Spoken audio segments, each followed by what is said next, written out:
Most people who consume cannabis with any kind of regularity know that it can be used to cure all kinds of ailments. Physical symptoms, emotional symptoms, mental symptoms, even spiritual symptoms. Most intentional consumers have their own compendium of reasons that they use the plant to make their life better. Now, this video is about how cannabis can help us relieve some of the most helpless and hopeless symptoms we face, and about how it can help us resolve the deepest suffering we experience. Existential suffering, suffering that seems to come with our existence. A couple weeks ago, I went to an alumni event at the school where I got my MBA. Now, I find it really fun to go to these events because someone will inevitably ask me what it is that I do, and then I tell them I'm a cannabis entrepreneur and a spiritual teacher and guide. It's really not what you would hear from a typical MBA, so it's fun to challenge these stereotypes. So one of the sessions that I went to at this event was on the nature of happiness. And I mean, who doesn't want to be happier? So I went and thought, this will be really interesting. But what really was striking was that at the end of the session, there was an opportunity for people to ask her questions. And one guy raised his hand and said, basically, he was like, listen, life is suffering, right? Like suffering is just part of life. What does your research say about that?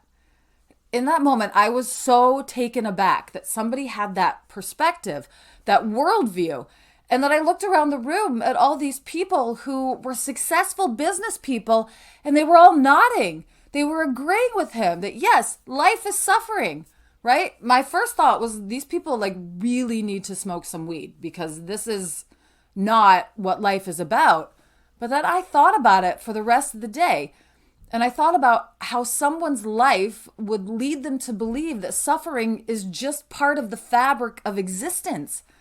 But the truth that they would likely not want me to say, and they wouldn't want to hear, is that the reason you're suffering is because of you. It's not because of your boss or your partner or your neighbor who keeps parking in your parking spot or the rigged financial system that prevents you from making the gains you want or the government that refuses to take accountability for the messes they've created. It's not even the system that's designed to keep us in mental slavery that causes our suffering. You are the source of your own suffering. Now, I'm not trying to say that the world isn't unfair or that hard and horrible things don't happen every single day, because they do, right? Russia and the IDF drop bombs on civilians. People are assaulted on the street by ICE or by each other every single day. Children grow up in homes full of abuse and neglect. These are all very real instances of true victimization. Now, people seem to hate each other for having opinions, and children are starving to death, and addiction and mental health is at a crisis in so many places around the world. The world is really, really hard right now for a lot of people. That is absolutely undeniable. But the suffering, the feelings of crushing desperation and helplessness, of blinding anger with nowhere to go, of deep, difficult pain that feels like someone's pouring salt in your wounds and it just makes you want to lash out at others, those feelings are created inside of you. And that's why only you can release them. And in this video, I'm going to show you exactly how and how cannabis can be used as a tool to help you do that. I'm Tabitha Fritz, and I'm an intentional cannabis educator. And this is the third video in this series on cannabis, capitalism, and consciousness. Now, the series is full of stories and lessons about how cannabis connects with the way we live and suffer and heal and wake up. So let's get into it. Let me give you an example. I'm on the 401, which is one of the major highways here in Toronto, right? I'm heading home after a long day, and all I want to do is get home as quickly as possible so I can see my family, I can hug my daughter, I can kiss my husband, and then I can go outside and smoke a joint and just relax, right? After everything that I've done all day. And we're just creeping along, and then we come to an entrance ramp. You've got cars who are entering onto the highway, and there's a long merge lane. So when you're not in stop and go traffic, they can get up to speed with the rest of the cars on the highway, right? So it's very clearly posted right there, like right on the merge lane. Like 4 times, there's 4 signs that say lane ends 300 meters. And then inevitably, it never fails, some guy in a Tesla or a BMW or a Mercedes or whatever from behind me cuts over into the merge lane, drives ahead, flies by me, goes ahead 20 cars just so he can cut back in line ahead of the rest of us. Now, you can probably tell from the tone of my voice what my emotional response is. And I am white-knuckled, gripping the steering wheel, gritting my teeth, and I am cussing him out as loud as I can in my own car, calling him everything but a child of God. I am suffering, right? Like my blood pressure is raising. My cortisol levels are shooting through the roof. My heart starts pounding. My hands are sweating. My throat starts hurting from yelling at this guy who can't even hear me in his car. My spirit is not at ease. I am absolutely suffering in that moment. But you know what? That guy didn't cause my suffering. I caused it. In that moment, it was my choice to respond to his actions that way. Was I justified in being angry? Maybe. But responding that way only increased my suffering. It did not impact that guy in any way. He doesn't even know how pissed off I am at him. I am the only person who is affected by my reaction, right? He just provided the trigger for me to feel this way. Now, you want to go a level deeper, I ought to be thanking that guy for triggering me and giving me the opportunity to examine how it is that I cause my own suffering. In that moment, I am telling myself a story about what he did. What an entitled piece of crap who thinks he's better than me and doesn't have to wait in the line like the rest of us. This is so fucking unfair. Now, that story and my belief in the veracity of that story is what's causing my suffering, not that guy. It's the story that I'm telling myself about that guy and what he thinks about me and attaching myself to that story. Now, on my last video, someone left a comment that attachment is the root of all suffering, which in my opinion is absolutely the truth, right? It's essentially the foundation of Buddhism, that attachments, whether they're to things or to people or to ideas or to stories, create these energetic knots within us that cause us to suffer. We create a story about someone or something and then demand that they fulfill the story. And when they don't fulfill the story, because the story is false and something that we made up for ourselves, we judge them. We judge that person or that thing, and then we cause ourselves to suffer. It's not that driver on the highway. It's my attachment to this story that I've been telling myself since childhood. That if I'm good and I wait my turn and I do things the way I'm supposed to do them, then life will be fair and I'll get ahead. That's what's causing me suffering. My attachment to that story. This was taught to me as a child, and I attached myself to this story. So when I see other people who are not doing the thing, and they're still literally getting ahead of me in line, I become absolutely enraged at the unfairness that I perceive. Here I am doing all the things I'm supposed to do, and others are still getting ahead of me.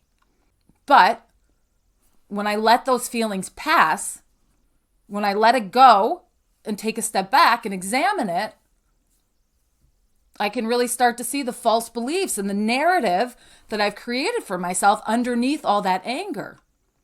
The fear underneath it that I will never get ahead unless I abandon my principles of being a good person and become a narcissistic asshole, just like I believe that guy in that car is. Which really is an indication that deep down, I'm the narcissistic asshole. The reason I'm triggered is because I am judging others for that which I deny in myself. I want to cut ahead in line. I want to get over into that merge lane and cut ahead of 20 cars in line. But I don't, because I've told myself this is not what we're doing in society. We're living in a society here, as George Costanza would say, right? And I'm so angry that someone else has the audacity to do the thing that I want to do but don't. In this instance, That anger is covering up my fear that I am the thing I am trying my hardest to avoid. The thing that we see and judge in others is always a reflection of something we are avoiding in ourselves. Now, that's something that cannabis has taught me, because I've been sitting with this and trying to figure out why it is that I get so angry.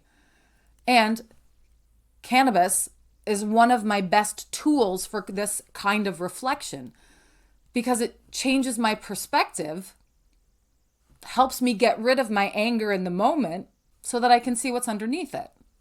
Now, if you're with me so far, you're maybe thinking, okay, fine, I get it. I create my own suffering, but these are perfectly reasonable reactions to the things that happen to me and are outside of my control.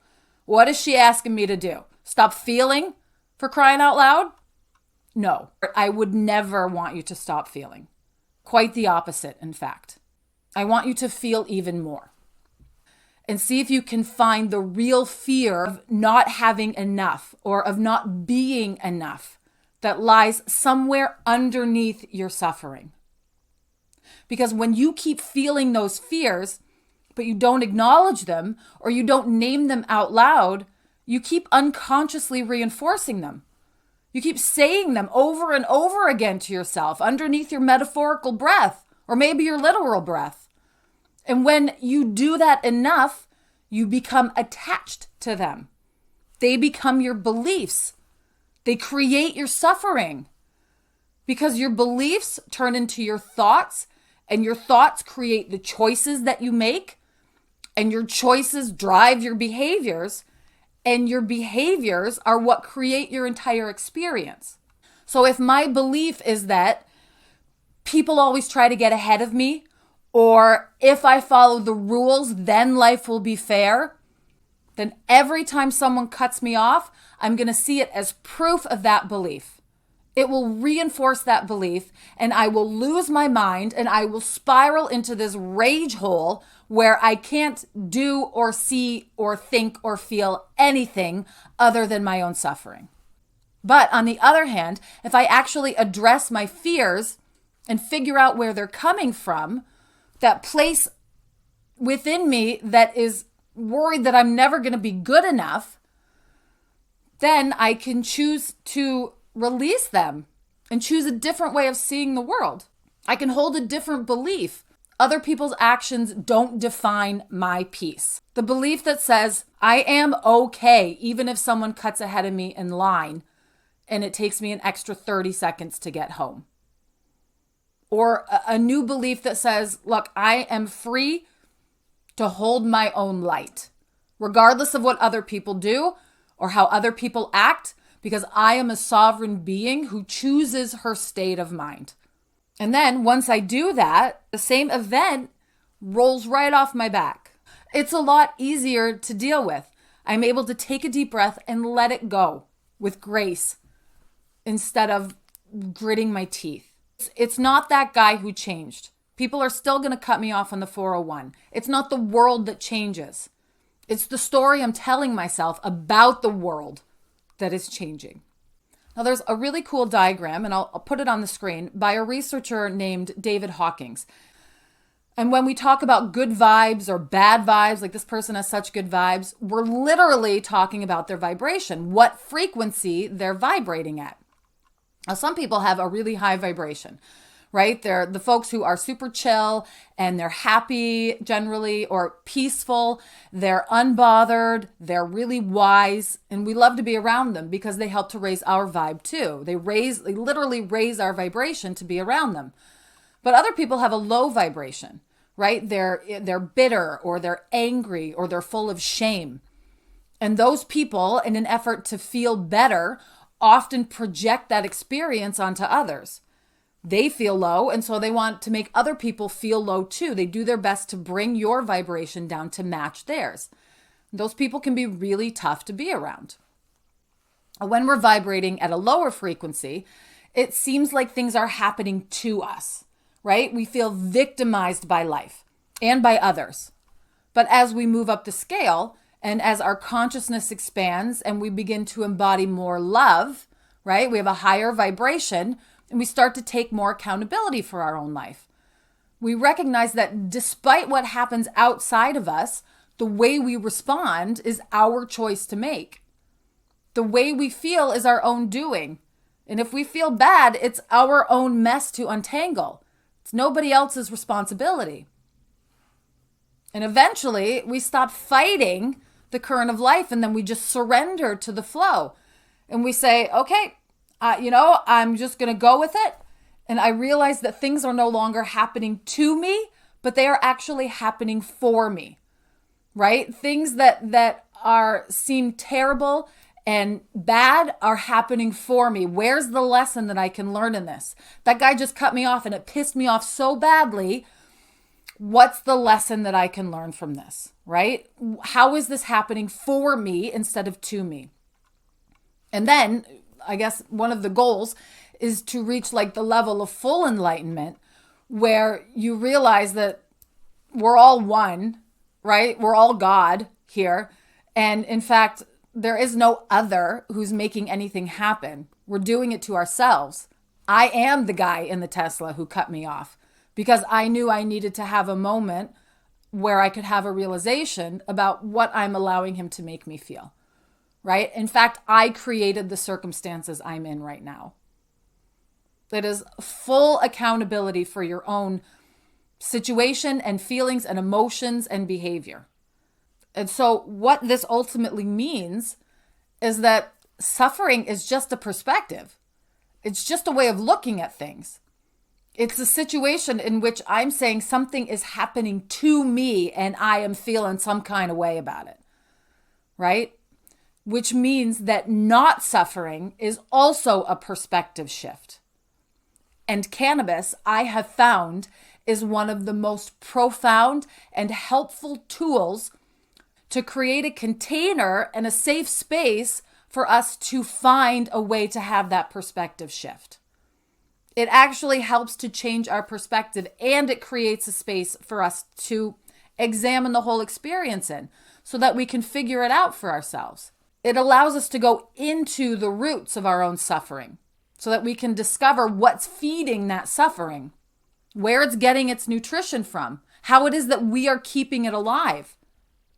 Now, if you've ever grown weed plants, and I know a lot of you do because you talk about it in my comments, and that's amazing and a beautiful thing, then you know that no two plants are the same. Every single plant, like every human being, is unique, right? Every single one of us humans has our own unique embodiment template. That's what I call it anyways, which is a unique expression of personality and of personal truth, right? It's our path through this lifetime.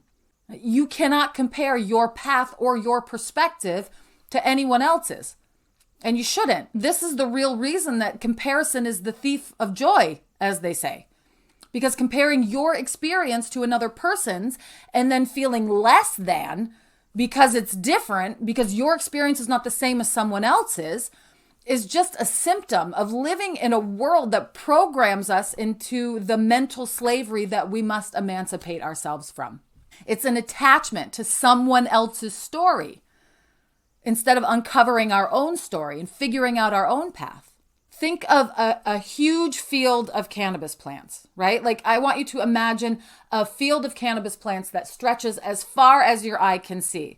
Now, even if every single plant in that field came from the exact same mother, was a clone from the exact same mother, and they were all planted on the exact same day in the exact same soil, every single one of those plants is going to be unique. One gets more wind, one gets more sun, different pollinators come, one gets munched on by a deer at the edge of the field, right? This one has to fend off different funguses, this one has to fend off different pests, this one has to fend off different predators. And the result is that they each end up with slightly different cannabinoid profiles, terpene expressions, different smells, slightly different flavors, slightly different colors. Their physical expression, their phenotype, is unique to their lived experience. It's the same way with us, with humans, right? Each one of us is shaped by our own conditions and by the adventures that we've had in our lives. No two paths are going to be the same because no two people have identical experiences, which means that nobody else can tell you how to live or what your healing should look like. And that also means that no one else is responsible for your suffering or for reducing your suffering. That is yours to discover and yours to work with, regardless of if you are someone who grows cannabis plants or an MBA sitting in an alumni event asking the researcher up in front of the room if she can help to heal your suffering. Now, right now, there's a major inversion of responsibility in the world. But looking out there to find the source of our suffering that's in here is a distraction. It is not going to lead us to peace. Pointing fingers at other people with different ideas or different opinions or different life paths and then screaming, my suffering is because of them, is just going to keep you in pain and unable to access your own power to resolve your suffering. Blaming others for the way you feel inside is a lie. It's not true. Now, there's a saying you might have learned in elementary school, right? When you point one finger at others, there are three fingers pointing back at you. Now, I looked it up because I wondered where the saying came from. And the origin is unknown. Nobody really knows, or at least the internet doesn't know. Someone probably knows. But there is a version of check yourself before you wreck yourself in almost every culture.